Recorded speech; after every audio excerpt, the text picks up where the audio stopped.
Do you want to know how you can change the cellular data usage in Netflix? If yes, then this video is for you. Hello and welcome to Tech It Simple.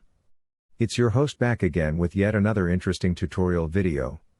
In this video, I'm going to teach you how you can change the cellular data usage on your phone. Go ahead and open Netflix, which is on your phone. Now, choose your profile.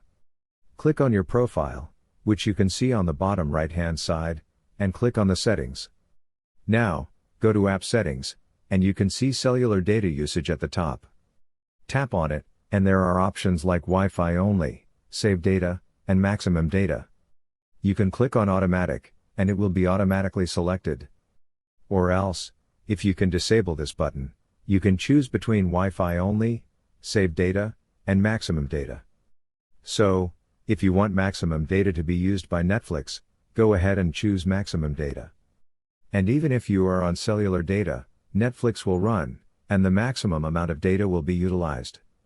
So, if you want your Netflix to run only on Wi-Fi, go ahead and click Wi-Fi only, and then click OK. This way, you can see that your cellular data usage has been changed. I hope this video about how you can change your cellular data usage on Netflix was helpful for you. If you still have any kind of confusion, please do mention us in the comment section down below. Like the video, subscribe to the channel, and do hit the bell button for more. Hope to see you in the next video as well. Until then, goodbye, take care, and make sure you enjoy.